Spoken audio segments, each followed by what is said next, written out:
Hello. Ito po si Daily Denspiration na muli pong mag-inspire sa ating pong mga spiritual na buhay.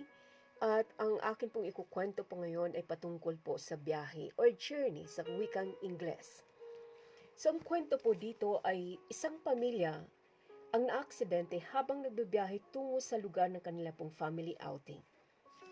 Walang nakaligtas na miyembro ng pamilya maliban lamang sa kanila pong turuang unggoy. Si Juan na imbestigador ay walang magawa kundi pagtiyagaan ang turuang unggoy sa pagbabakasakaling makakuha ng lead sa kung anuman ang naging dahilan ng aksidente. Tanong ni Juan, ano ang ginagawa ng anak habang kayo ay nasa sasakyan? Ang unggoy ay umasta na tila sinasubunutan at sinusuntok ang kanya pong sarili. Aha, kaya pala, nag-aaway ang mga anak habang tumatakbo ang sasakyan, konklusyon ni Juan. Tanong pa ni Juan, ano naman ang ginagawa ng nanay habang kayo ay nasa sasakyan? At umastang unggoy na tila dumadaldal ng paulit-ulit. Aha, kaya pala, panay ang daldal ng nanay habang tumatakbo ang sasakyan. Bungangera siguro ang nanay, konklusyon ni Juan. Tanong pa ni Juan, ano naman ang ginagawa ng tatay habang tumatakbo ang sasakyan? At umastang unggoy sa tila umiinom ng sunod-sunod. Aha, kaya pala, ilasinggero pala ng tatay ang tatay. Kaya naaksidente nga sila habang tumatakbo. Magulong pamilya pala ito kaya naaksidente, konklusyon ni Juan. Tinapos ni Juan ang kanya pong imbestigasyon nang kanyang maitanong sa unggoy. Ano nga pala ang ginagawa mo habang tumatakbo ang sasakyan? Pumestong unggoy sa dulo ng mesa at umastang nakahawak sa kambyo at manubela ng sasakyan. Katawa-tawa pong storya po dito. Ngunit ang kwenta po dito mga kapatid, living on this earth is like a long journey on a vehicle in pursuit of our individual concern. Since it is a long journey, it must be our important consideration to have a competent driver so we would arrive safely and in our destination. Life is sometimes driven by incompetent driver. For instance, the pride of life, the lust of the flesh, and the lust of the eyes are examples of incompetent drivers. If we let them drive our lives, surely they will fail to bring us to the right destination. A person who lets his life be driven by incompetent drivers could be likened to the picture hanging in the art gallery in Rochester's NY. And this picture represents a young man riding very swiftly on a horse. Out in front of him is floating what seems to be an angel holding in her hands a crown. The young man is reaching out his hands for the crown and is trampling under his feet flowers and helpless children. He almost touches the crown, but just one more leap of the horse and he will go over the precipice in front of him. Suppose he reaches the crown. He will have it in his hands only for a moment, and then he lost. This picture depicts the common fate of the people who make riches, power, and influence the primary reasons of their existence. Blinded by the glory of the world, they forget that these are fleeting. Thousands of stories had ended too sadly because people allowed wrong drivers to bring them to a tragic end. Si Rick Warren po in his book po entitled The Purpose-Driven Life exhaustively discussed the right purposes that should drive the life of man. He dwelt with the question, what I am here for, that pave the way to the discovery of the right purposes of man's life on earth. Definitely, God created us for a purpose, and this purposes was given a chance to drive for us, will make our lives so significant. And these purposes, according to Rick Warren, are the following. Una po is worship. Man is created to worship. And this is the reason why worship is an instinct to man. He does not need to be thought about it, for it comes only naturally for him to worship. However, he's not created to worship power. He's not created to worship money or anything created by God. He's created to worship God, the one he owes his life to and everything in his possessions. Once worship becomes the driving motivation of man, he will become closer to God and be able to test and approve what God's will is. Romans chapter 12, verse 1 and 2. And another thing, the purposes, according to Rick Warren, are the following, is service. Man is created by God to serve. This is a very selfless act that primarily redounds to the good of others. This is the reason why he is endowed with talents, certain gifts. Yan po ang dahilan bakit ka binigyan ng Diyos ng mga talents and gifts. Once ang gifts na ito are not used, ang life po natin becomes incomplete because something within us is not expressed or utilized. Hindi nagagamit. On the other hand, once a person starts to serve, an unusual experience of joy flows from his heart that gives a deeper fulfillment to his innermost being. Kaya nga po, yung pong talent and gifts po natin, binigay ng Diyos yan sa atin para maging complete ang ating life. Kasi pag hindi po natin nagamit po ang gifts and talents na ibinigay ng Diyos, our lives is incomplete. Another thing po is relationship. Relating to one another in a godly way is one of the purposes of God's creation. That is why the saying that no man is an island, it is very true. If one will be driven by this motivation, he will always pursue good relationship with others. And this makes his existence enjoyable and meaningful. He will learn to respect others, knowing fully well that they are images of God to whom he could relate to. So, kailangan po natin ang ating kapwa, mga kapatid, because no man is an island. We need a relationship sa bawat isa sa atin. Another thing is maturity. Man is created to grow in maturity. Pag hindi ka na-grow, bonsai po tawag dyan.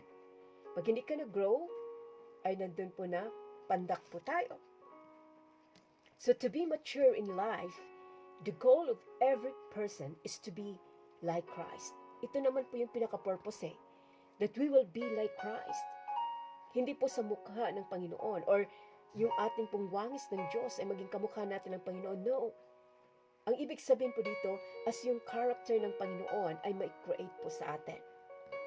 So with a heart that seeks to grow like Christ, the pride of life will have no place to money over someone's life. Kapag ganito po yung ating pong purpose, maturity. At kapag ang heart po natin ay nag-seek to grow like Christ, so ang pride of life po ay no place para mag-money over sa ating pong buhay. Instead, he will be driven by a desire to grow in humility.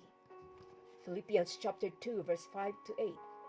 Your attitude should be the same as that of Christ Jesus, who being in very nature, God did not consider equality with God something to be grasped, but made himself nothing, taking the very nature of a servant, being made in human likeness, and being found in appearance as a man.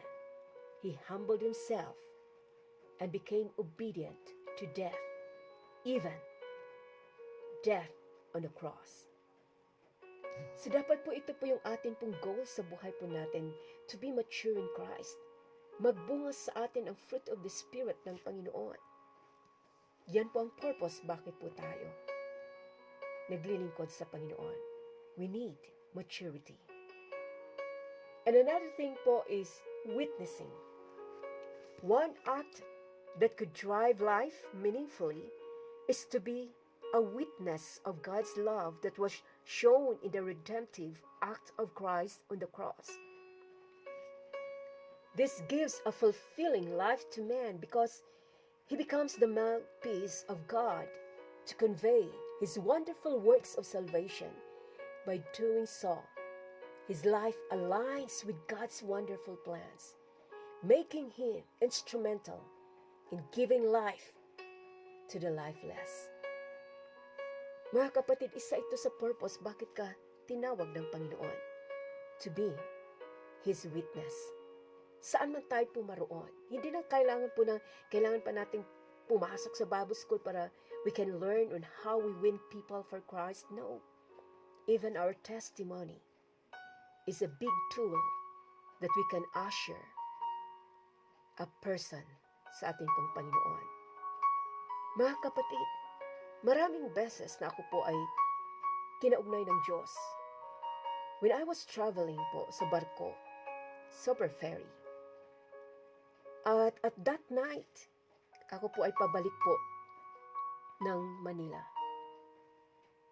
At nandun po, habang ako'y from Mindanao to Manila, so habang naglalakbay po ang barko, I was there, dun po sa, nasa economy po kasi ako. And then I was there sa likod para mag-toothbrush.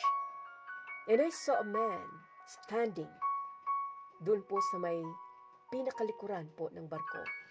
And the Lord spoke to me. Sabi ng Panginoon sa akin, "Anak, can you share the gospel to that person?" So ako po'y natakot. Ako po'y nahiya. Sabi ko, "Lord, hindi ko kaya eh. Hindi ko kaya, Panginoon, na mag-share. Lalo na nasa barko ako." And after that, inignore ko ang sinabi ng Panginoon. After na aking pong pag-toothbrush, bumalik ako sa aking deck. At that time, nabalitaan ko na lang, nagsigawan na yung mga tao. Dahil po yung tao po na yon ay tumalon sa barko. So grabe yung aking heart. Talagang andun yung guilt na sinabi ko, "Lord, sana binahaginan ko siya ng word mo, Panginoon. Baka hindi pa siya tatalon sa barko." Mga kapatid, isa sa mga bagay, ang purpose ng life natin is to be a witness ng Panginoon. Saan ka man, kapatid, pumaroon, be a witness na ating Panginoon. Ito po ang aking ginagawa. Bakit ako narito sa YouTube na ito? Dahil po, nais kong ibahagi ang salita ng Diyos sa mga taong hindi pa nakarinig ng kanya pong mga salita. Na kahit sa simple po na pagbabahagi, ay naroon marami pang tao ang makakilala sa Panginoon. Na kahit po mahirap, pero ako po'y nagpatuloy para lamang po mapakinggan ng tao ang salita ng Diyos. Para sa pagdating ng araw po, hindi ako sisingilin ng Panginoon sa kanilang blood. Because I share the gospel of God sa mga taong ito. Ikaw, kapatid, anong ginawa mo? Are you a witness sa ating pong Panginoon? Sa bawat araw ng buhay po ninyo, nagawa niyo po ba na magbahagi ng salita ng Diyos? So isa po ito sa purpose ng life po natin, to be a witness. Witnessing is one of the purpose ng life natin. So hindi maging complete po yung life natin if we will not be a witness ng ating pong Panginoon. At naroon, kapatid, isa din po na testimony ko sa jail ministry ay isa po siyang Grabe yung kanya pong kasalanan sa atin pong bayan. At sabi niya, after ng aking pong preaching at the time sa jail, nung ako'y nasa Mindanao, lumapit po itong taong ito. Kinatatakutan siya kasi grabe yung kanyang kasalanan. At naroon po na siya po'y nandun sa gilid. Habang nagpipreach pa ako, umiiyak ang taong ito. And after the preaching, siya po ay nakaabang doon sa may pintuan ng selda. At sabi niya, kapatid, mayroon pa bang kapatawaran ng aking kasalanan? At sinagot ko po siya, gaano man kaitim ang ating kasalanan, kayang patawarin ng ating Panginoon.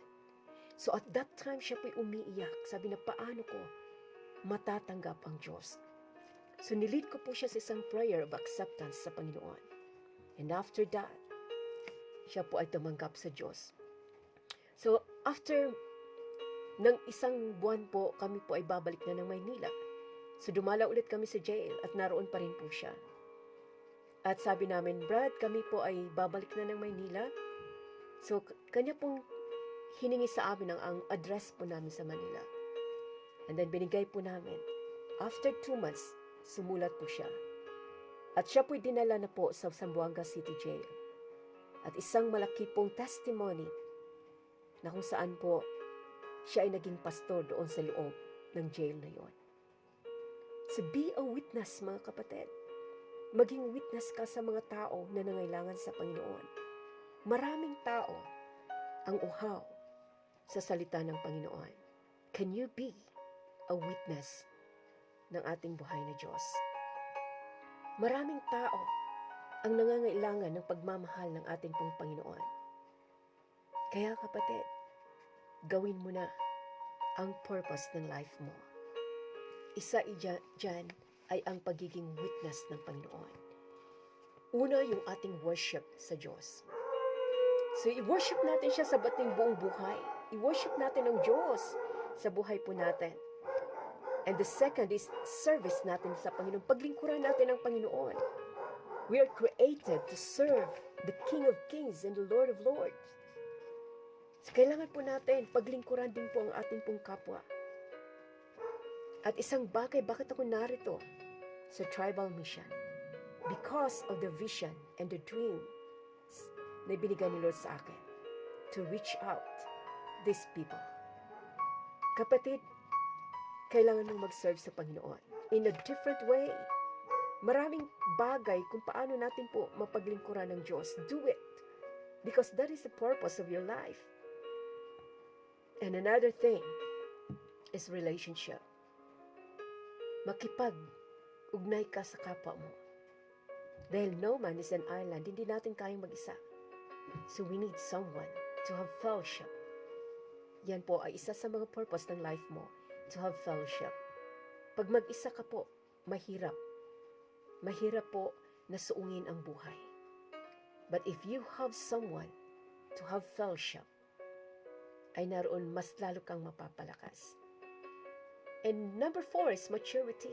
Hindi po tayo mananatili pong bunsay sa ating pong spiritual na buhay, kundi po tayo ay maging strong po tayo at tayo po lalago sa ating spiritual. At ang last po is witnessing.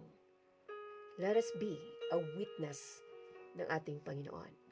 Kaya kapatid, nawa po ay ito isang encouragement po sa atin bilang anak ng Diyos, bilang pinili ng Panginoon, gawin natin ang purposes ng life po natin. Kaya ang ating journey, ang ating biyahe sa buhay natin, dapat alam natin ang purpose ng buhay mo, ng buhay ko. Kaya maraming salamat po muli. Ito po si Daily Inspiration po na nag-inspire po sa inyo muli sa pamagitan po ng salita ng Panginoon. Nawa po kayo po ay napapalakas muli sa mga salita po ng ating buhay ni Diyos. Maraming salamat po at nawa po ay ingatan po kayo ng Panginoon sa kanya pong makapangyarihan pong dugo, makapangyarihang kamay. Iingatan tayo ng Diyos, mga kapatid. Salamat po, mga kapatid. Nawa ay nag-enjoy po tayo sa ating pong pakikinig ng salita ng Panginoon. Kaya maraming salamat po, kapatid. Nawa po ay hindi po kayo magsawa na makinig po ng salita po ng ating pong Panginoon. Salamat po.